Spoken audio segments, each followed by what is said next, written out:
What is going on, Nameless Nation, user not found here? I have a very special video for you guys. I'm going to tell you a story over some ones play. Now, hold on, before you guys start freaking out, dropping more Neat Mike confirms, I'm looking at you, Nexif. I read my comments, I know what you said. I would just like to say that there's no such thing as original content on YouTube or anything else. Everybody derives a little bit of content as well as a little bit of their personality from other people.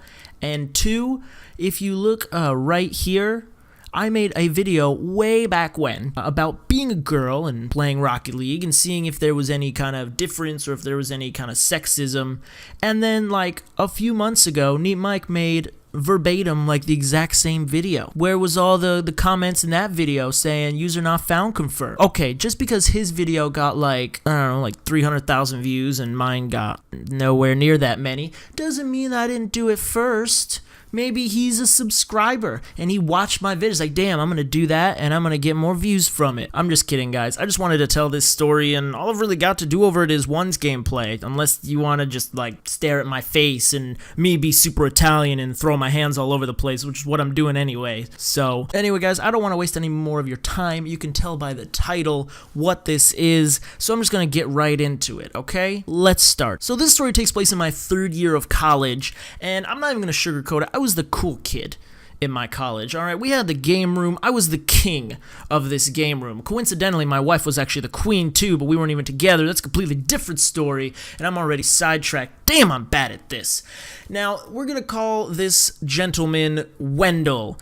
And Wendell was a pretty cool dude. I met him this year in improv class, and we were hanging out. It was cool. He seemed like a good guy, so it really didn't strike me as odd or anything when he invited me to his birthday party that was coming up. I'm like, okay, what are you doing? He's just like, oh, dude, I'm going to Dave & Buster's. We're all gonna go. Now, Dave & Buster's is like 60 minutes from where I live, so it's quite a drive, but like free Dave & Buster's, hell yeah, I'm down. Free drinks and free games, I'm totally all in. Let's do this. What's the game plan, Wendell? And he's like, well, I mean, I don't really, my car is kind of messed up, so I was wondering if you could drive me, and then we would just meet people there. I'm like, all right, dude, sick. Let's do it. So it comes to the day of the party. I drive to school, and I go and I pick up Wendell. Now, he gets in the car and he's like, dude, I got bad news. Like, a few people have canceled, but there should be plenty more people there. I'm like, all right, that's fine. I'll text some people, make sure that everybody's still coming. So we start driving down and we get onto the highway, and literally the second that I get onto the highway, he turns to me and just goes, damn, dude, I gotta tell you something. And I'm just, I turn my music down. Yeah, dude, what's up? What's going on? I'm gay. Okay. Well, I mean, thanks. I mean, I thank you for feeling comfortable enough, to tell me this. I'm just, feeling whatever. Like, dude, good for him. And he goes, that's not all. I'm like, what? And like, I have no idea what's going through my head. Like, he looks like distraught and like sweating. And he just goes, you're the reason I'm gay. What? I mean, I'm keeping all of this into myself, trying not to just like burst out laughing or say anything like offensive, because I don't know how to act here. I'm stuck in a car for an hour, and not 5 minutes, this dude is telling me that not only is he gay, but he is gay for me, and I'm the reason that he's gay. I'm like, I mean, thanks, but I'm straight. Like, I'm not interested in that. And he goes, I know, it's just, I had to tell you, dude, I had to tell you. And like, I'm just like, what the this just became like the most awkward car ride. Now, the rest of the car ride, I barely said a word. Like, he would just keep trying to have normal conversations or like start to like act differently, or I don't know if it was just like I was noticing it more. Like, he would just like say something, and then all of a sudden I would just think of it a different way. Like, he'd mention something about like school, and I'd be like, yeah, I bet. Thinking to myself, like, what is he doing? And just like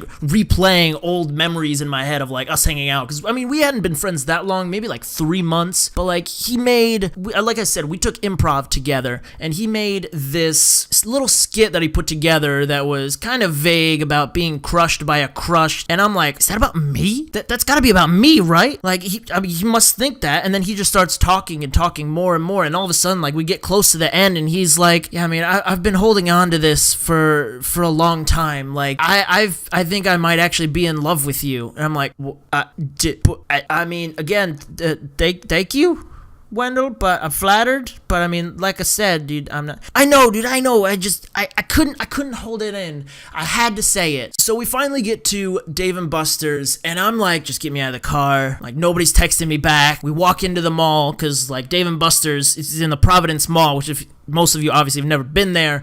It's like on the opposite end of the mall, and I'm like, I've been texting my friends like, who's gonna be here? Who am I gonna gravitate to just kind of put a little distance, because not only do I like have to be stuck here, because I forgot to mention we had a private room. Like, they were bringing drinks to us. We had giant like $60 game gift cards. He was spending a lot of money on this, and so I'm thinking I'll just hang out with my friends and just kind of like, yo, hey, and then maybe try to get someone else to bring him home.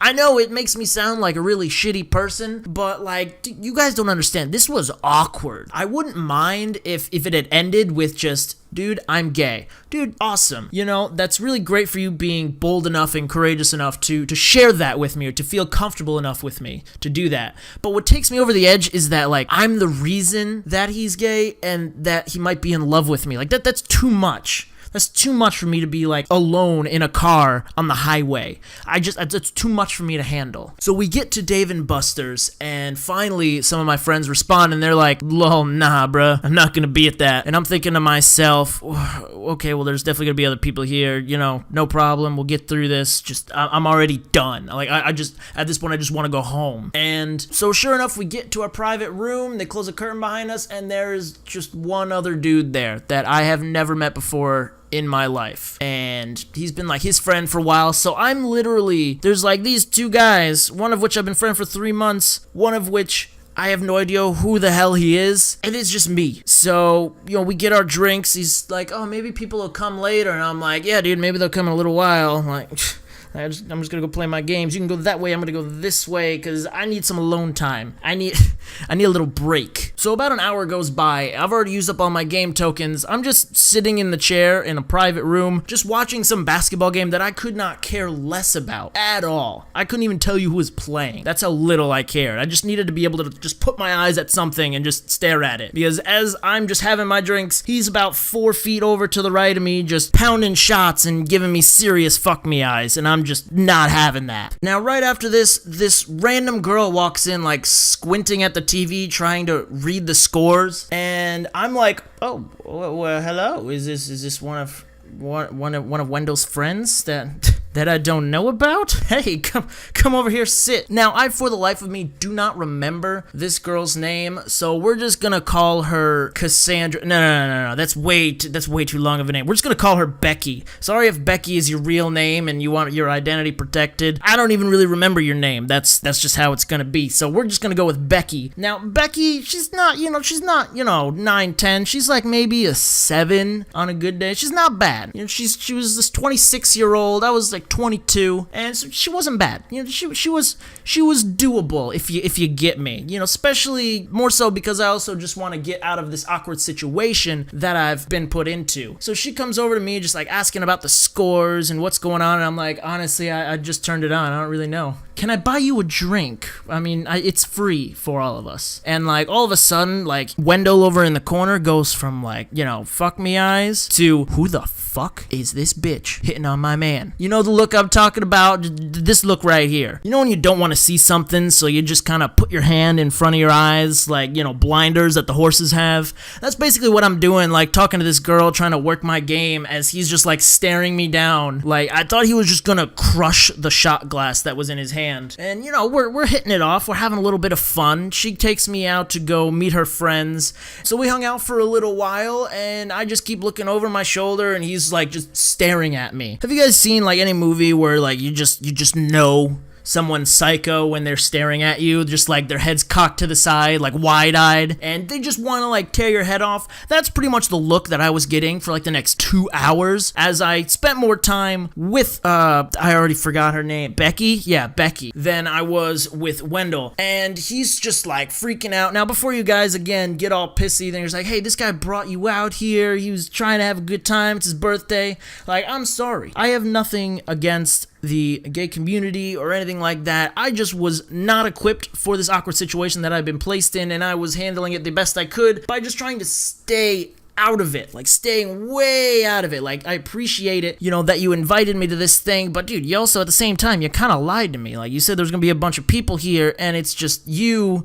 for all I know, your cousin, and me. Like, all my friends said that they weren't coming. They clearly had something right in their head. However, I was having a good time. I was getting this girl's phone number, thinking, you know, maybe we could hook up sometime. No, because right as I've been talking to this girl, getting her phone number, Wendell walks right up to me and just goes, hey dude, and puts his hand on my shoulder. I think I'm ready to go, so can we get going now, please? I need you to give me a ride home. And I just turned to him, like, completely speechless as to how he could possibly be cock-blocking me right now. And I just look at him and go, like, can't your friend bring you home? And he just looks at me with, like, psycho eyes, just, no, he's not going that way. He lives in the other direction. I'm ready to go. Can we please go, like, now? I just feel like I don't have a choice. I gotta bring him home. I can't just leave him here. Like, that's not an option. So I apologize that I've gotta leave. I have to go bring my friend home. But hey, you know, give me a call, Becky. Maybe we can hang out sometime. Come back over here. And she's like, oh yeah, haha, sure, bye. I never heard from her again. So we get to the parking lot and we're walking to my car, and I finally get up to my car, and he turns to me and goes, hey,